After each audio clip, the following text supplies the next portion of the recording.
എല്ലാവർക്കും പുതിയ വീഡിയോയിലേക്ക് സ്വാഗതം. ഞാൻ കഴിഞ്ഞ വീഡിയോയിൽ QTSനെ പറ്റി പറഞ്ഞിരുന്നു. ഇന്ത്യയിൽ നിന്നുള്ള ടീച്ചേഴ്സിന് ഇന്ത്യയിൽ നിന്നുകൊണ്ട് തന്നെ ഇവിടുത്തെ ടീച്ചറാവാനുള്ള ഒരു സുവർണ അവസരമാണ് വന്നിരിക്കുന്നത്. അതിനെപ്പറ്റി ജസ്റ്റ് സൂചിപ്പിക്കുക ചെയ്തിട്ടുണ്ടായിരുന്നുള്ളൂ. ഇന്നത്തെ വീഡിയോയിൽ ഞാൻ ഉദ്ദേശിക്കുന്നത് എങ്ങനെ QTS അപ്ലൈ ചെയ്യാം, എന്താണ് QTS, എങ്ങനെ സ്റ്റെപ്പ് ബൈ സ്റ്റെപ്പ് ആയിട്ട് ചെയ്യാം, അതിന്റെ വീഡിയോ സഹിതമാണ് ഞാൻ ഈ വീഡിയോ ചെയ്യാൻ ഉദ്ദേശിക്കുന്നത്. QTS എന്ന് പറയുന്നത് ക്വാളിഫൈഡ് ടീച്ചർ സ്റ്റാറ്റസ്, അതാണ് QTSന്റെ ഫുൾ ഫോം.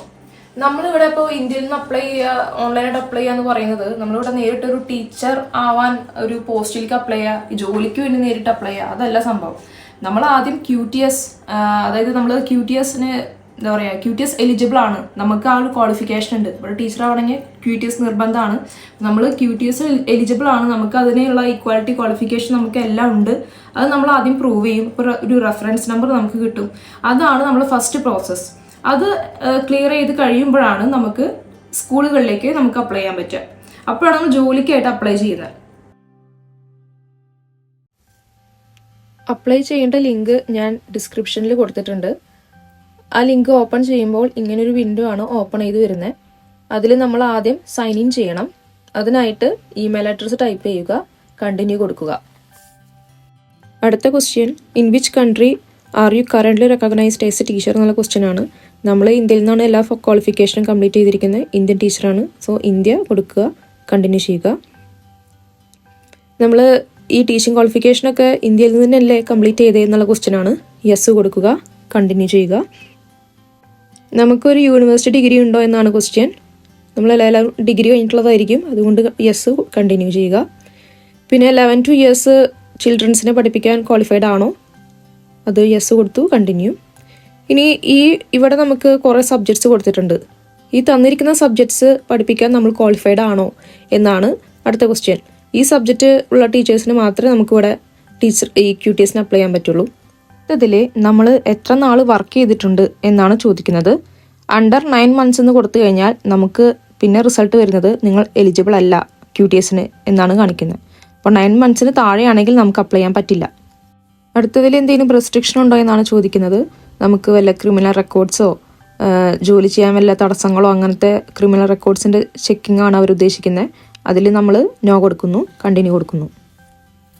പിന്നീട് തുറന്നു വരുന്ന വിൻഡോയിൽ നമ്മൾ ഇത് QTS അപ്ലൈ ചെയ്യാൻ എലിജിബിൾ ആണ് എന്നും പിന്നെ ഇതെങ്ങനെയാണ് ചെയ്യേണ്ടതെന്നാണ് താഴെ കാണിക്കുന്നത്. അപ്പോൾ ഇത് 4 മെയിൻ ഭാഗങ്ങളായിട്ടാണ് ഇത് ചെയ്യേണ്ടത്. 4 പാർട്ടായിട്ടാണ് ഈ പ്രോസസ്സ് QTS നമ്മൾ അപ്ലൈ ചെയ്യുന്നത്. അതിൽ ഓരോ പാർട്ടിലും എന്തൊക്കെ ഡോക്യുമെൻറ്റ്സ് ആണ് നമുക്ക് ആവശ്യം, എന്തൊക്കെ കാര്യങ്ങളാണ് നമ്മൾ സബ്മിറ്റ് ചെയ്യേണ്ടത്, എന്തൊക്കെ ഡീറ്റെയിൽസ് ആണ് ഇതിന് വേണ്ടി വരുന്നത്, അതിൻ്റെ ഒരു ചെറിയൊരു ഉള്ളടക്കമാണ് ഈ ഒരു പേജിൽ അവർ ഇൻക്ലൂഡ് ചെയ്തിരിക്കുന്നത്. അപ്പോൾ ഇത് കംപ്ലീറ്റ് വായിക്കുമ്പോൾ തന്നെ നമുക്ക് ക്ലിയർ ആവും ഏതൊക്കെ ഡോക്യുമെൻറ്റ്സ് നമുക്ക് ആവശ്യമുണ്ട്. നമുക്കത് അപ്പോൾ ചെയ്യാവുന്നതാണ്. ഏതൊക്കെ സബ്ജക്റ്റ് പഠിപ്പിക്കുന്ന ടീച്ചേഴ്സിനാണ് അപ്ലൈ ചെയ്യാൻ പറ്റുന്നത്. പിന്നെ ട്രാൻസ്ക്രിപ്റ്റ് സർട്ടിഫിക്കറ്റ് നമുക്ക് വെക്കേണ്ടി വരും. നമ്മൾ ഏതൊക്കെ മെയിൻ സർട്ടിഫിക്കറ്റ് വെക്കുന്നുണ്ടോ അതിൻ്റെ എല്ലാം ട്രാൻസ്ക്രിപ്റ്റ് വെക്കണം. ട്രാൻസ്ക്രിപ്റ്റ് എന്താണ് അതൊക്കെ എല്ലാം പറയുന്നുണ്ട്. പിന്നെ നമ്മൾ മീഡിയം ഓഫ് ഇൻസ്ട്രക്ഷൻ കാണിക്കേണ്ട ആവശ്യം വരുന്നുണ്ട്. നമ്മൾ ഇംഗ്ലീഷ് ടെസ്റ്റിൻ്റെ ഒരു ക്വാളിഫിക്കേഷൻ ഇതിൽ കാണിക്കേണ്ടി വരുന്നുണ്ട്. ഇതെല്ലാം വായിച്ചു നോക്കിയാൽ തന്നെ നിങ്ങൾക്ക് എല്ലാ സ്റ്റെപ്പും ക്ലിയർ ആയിരിക്കും. എന്തൊക്കെ സബ്മിറ്റ് ചെയ്യണം, എന്തൊക്കെ ഓപ്ഷൻസ് ആണ് കൊടുക്കേണ്ടത്, ഏതൊക്കെ ഡീറ്റെയിൽസ് ആണ് വെക്കേണ്ടത്, നിങ്ങൾക്ക് തന്നെ ക്ലിയർ ആവും. ആപ്ലിക്കേഷൻ പ്രോസസ്സ് സ്റ്റാർട്ട് ചെയ്യുന്നത് അതിനായിട്ട് ആദ്യം നമ്മുടെ ഇമെയിൽ അഡ്രസ്സ് വീണ്ടും കൊടുക്കണം. അപ്പോൾ നമ്മളുടെ കൊടുത്ത ഇമെയിൽ IDക്ക് ഒരു OTP പോലൊരു നമ്പർ വരും, അത് നമ്മളോട് എൻ്റർ ചെയ്യുന്നു. ഇതിൽ 4 സെക്ഷനായിട്ട് നിങ്ങൾക്ക് പ്രോസസ്സുകൾ കാണാം. അതായത് ഒന്നാമത്തെ പ്രോസസ്സിൽ അബൌട്ട് യു, നമ്മളെ ഡീറ്റെയിൽസ് ആണ് കൊടുക്കേണ്ടത്, പേഴ്സണൽ ഇൻഫോർമേഷൻസ് ആണ്. ഇത് ഐഡൻറ്റിറ്റി ഡോക്യുമെൻറ്റ്സ് അപ്ലോഡ് ചെയ്യാനുള്ള ഓപ്ഷനാണ്. അതിൽ അവർ 4 ഓപ്ഷൻ കൊടുത്തിട്ടുണ്ട്. അതിലേതെങ്കിലും നമ്മൾ അപ്ലോഡ് ചെയ്യുന്നു. നമ്മളുടെ എഡ്യൂക്കേഷൻ ക്വാളിഫിക്കേഷനാണ് നമ്മൾ ഡീറ്റെയിൽസ് കൊടുക്കേണ്ടത്. ഒന്നിൽ കൂടുതൽ ഡിഗ്രീസോ മാസ്റ്റേഴ്സോ PhD അങ്ങനെ എന്തെങ്കിലും ഉണ്ടെങ്കിൽ അത് നമുക്ക് അപ്ലോഡ് ചെയ്യാവുന്നതാണ്. നമ്മൾ അപ്ലോഡ് ചെയ്യുന്ന ആ ഡോക്യുമെൻറ്റിന് ഒന്നിൽ കൂടുതൽ പേജസ് ഉണ്ടെങ്കിൽ അതിനുള്ള ഓപ്ഷൻസും അവർ കൊടുത്തിട്ടുണ്ട്. ഇംഗ്ലീഷ് ലാംഗ്വേജ് പ്രൊഫിഷ്യൻസിയാണ് അവർ ചോദിക്കുന്നത്. അത് അവർ കുറച്ച് ലിസ്റ്റ് ഓഫ് കൺട്രീസ് പറയുന്നുണ്ട്. ഈ കൺട്രീസിൽ ജനിച്ചതാണ് അല്ലെങ്കിൽ ഇവിടെ സിറ്റിസൺഷിപ്പ് ഉണ്ടെങ്കിൽ നമുക്ക് ഇംഗ്ലീഷ് ടെസ്റ്റിൻ്റെ ആവശ്യമില്ല. അപ്പോൾ നേരെ ഇപ്പം നമ്മൾക്ക് മിക്കവർക്കും അതല്ല, നോ ആണ് കൊടുക്കേണ്ടി വരിക. നോ കൊടുത്ത് കണ്ടിന്യൂ ചെയ്യുന്നു. പിന്നെ അവർ വീണ്ടും ചോദിക്കുന്നുണ്ട്, നിങ്ങൾ ടീച്ചിങ് ക്വാളിഫിക്കേഷൻ താഴെ കൊടുത്തിരുന്ന കൺട്രീസിലാണെങ്കിൽ അവിടെയും നിങ്ങൾക്ക് വേണ്ട. പക്ഷെ നമ്മൾ മെജോറിറ്റി നിങ്ങളെല്ലാവരും ഇന്ത്യയിൽ തന്നെ ആയിരിക്കും എന്ന് വിശ്വസിക്കുന്നു. അതുകൊണ്ട് നോ അതാണ് കൊടുക്കേണ്ടത്. ഈ വരുന്ന ഭാഗത്താണ് നമ്മൾ ഏത് ഡോക്യുമെൻ്റ് ആണ് അപ്ലോഡ് ചെയ്യുന്നത് എന്നവർ ചോദിക്കുന്നത്. ഇപ്പം നമുക്ക് 2 ഓപ്ഷൻ ഉണ്ട്.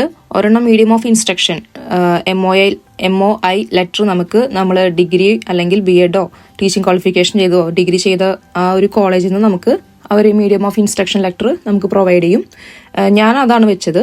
അല്ലെങ്കിൽ നമുക്ക് IELTS പോയിട്ടുള്ള ഇംഗ്ലീഷ് ടെസ്റ്റിൻ്റെയോ അത് വെച്ചാലും മതി. നമ്മുടെ വർക്ക് ഹിസ്റ്ററിയാണ്. അപ്പോൾ അതിൽ കുറച്ച് കണ്ടീഷൻസ് പറയുന്നുണ്ട്, ഇതൊക്കെ മീറ്റ് ചെയ്യുന്നില്ലേ എന്നുള്ളത്. അപ്പോൾ നമ്മൾ ടിക്ക് ചെയ്യുന്നു.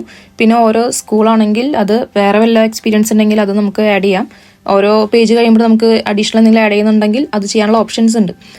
പിന്നെ ഇതിൽ ഡീറ്റെയിൽസ് കൊടുക്കുമ്പോൾ നമ്മളുടെ എത്ര വർഷം ആ സ്കൂളിൽ അല്ലെങ്കിൽ ആ ഒരു ഇൻസ്റ്റിറ്റ്യൂട്ടിൽ വർക്ക് ചെയ്യുന്നുള്ളതിൽ നമ്മൾ ഒരു പെർ വീക്കിൽ എത്ര മണിക്കൂറാണ് നമ്മൾ വർക്ക് ചെയ്തിരിക്കണേ, അങ്ങനത്തെ ഒരു സ്റ്റൈൽ ഓഫ് ഡീറ്റെയിൽസ് ആണ് കൊടുക്കുന്നത്.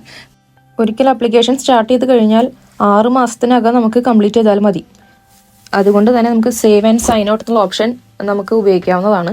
അപ്പോൾ പിന്നീട് നമുക്ക് ഈ ലിങ്കിൽ തന്നെ കയറി ചെയ്യാനായിട്ട് ഇപ്പം നിങ്ങൾക്ക് ലിങ്ക് കാണാം, കണ്ടിന്യൂയിങ് യുവർ ആപ്ലിക്കേഷൻ എന്ന് പറഞ്ഞിട്ട് താഴെ ഒരു വയലറ്റ് കളറിൽ കാണാം. അതിൽ വീണ്ടും ജോയിൻ ചെയ്യാവുന്നതാണ്. സ്റ്റെപ്പും കംപ്ലീറ്റ് ചെയ്ത് കഴിയുമ്പോൾ മാത്രമാണ് സബ്മിറ്റ് ചെയ്യാനുള്ള ഒരു ബട്ടൺ നമുക്ക് കിട്ടുന്നത്. സബ്മിറ്റ് കൊടുത്തു കഴിഞ്ഞാൽ നമുക്ക് റെഫറൻസ് നമ്പർ അവർ നമുക്ക് അപ്പോൾ തന്നെ തരും. ഇത്രയും ചെയ്ത് കഴിഞ്ഞാൽ നമ്മളുടെ ആപ്ലിക്കേഷൻ കംപ്ലീറ്റഡ് ആയി. എങ്ങനെയാണ് QTSന് അപ്ലൈ ചെയ്യേണ്ടത് എന്ന് ക്ലിയർ ആയെന്ന് വിശ്വസിക്കുന്നു. സ്റ്റെപ്പ് ബൈ പ്രോസസ്സ് ഞാൻ കാണിച്ചിട്ടുണ്ട്. ഇതേപോലെ നിങ്ങൾ ഫോളോ ചെയ്യുക. പിന്നെ നമ്മൾ ഇത് അപ്ലൈ ചെയ്ത് കഴിഞ്ഞാൽ ഇതാണ് ഫസ്റ്റ് പ്രോസസ്സ് എന്ന് പറഞ്ഞു. ഈ ഫസ്റ്റ് പ്രോസസ്സ് കഴിഞ്ഞാൽ നമുക്ക് സ്കൂളുകളിലേക്ക് നേരിട്ട് ജോലിക്ക് അപ്ലൈ ചെയ്യുന്ന പ്രോസസ്സ് ആയിരിക്കും വരിക. അത് ചില സ്കൂളുകാർ സ്പോൺസർഷിപ്പ് പ്രൊവൈഡ് ചെയ്യുന്നുണ്ട്. 4 വർഷത്തെ സ്പോൺസർഷിപ്പാണ് അവർ പ്രൊവൈഡ് ചെയ്യുന്നത്.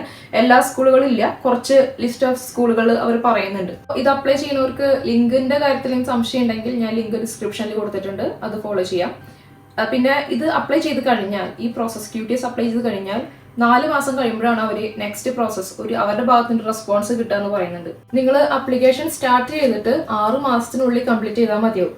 ഇന്ത്യക്ക് വേണ്ടി ഈ ഫെബ്രുവരി മുതലാണ് ഇങ്ങനൊരു ഓപ്ഷൻ, ഇങ്ങനൊരു ഓപ്പർച്യൂണിറ്റി ഓപ്പൺ ആയിരിക്കുന്നത്. അതുവരെ പല രാജ്യങ്ങൾക്ക് ഇങ്ങനെ അവിടെ ക്വാളിഫൈഡ് ആയിട്ടുള്ള ടീച്ചേഴ്സിന് നേരിട്ട് അപ്ലൈ ചെയ്യാമായിരുന്നു, ഇന്ത്യക്ക് ഉണ്ടായിരുന്നില്ല. ഈ വർഷം മുതലാണ് ഇന്ത്യക്ക് അത് ഓപ്പൺ ചെയ്ത് കൊടുത്തിരിക്കുന്നത്. UK ടീച്ചറാവാൻ ആഗ്രഹിക്കുന്ന എല്ലാവരും ഈ ഒരു അവസരം ഉപയോഗിക്കണം എന്ന് ഞാൻ പറയുന്നു. അപ്പോൾ എല്ലാവർക്കും ഓൾ ദി വെരി ബെസ്റ്റ്.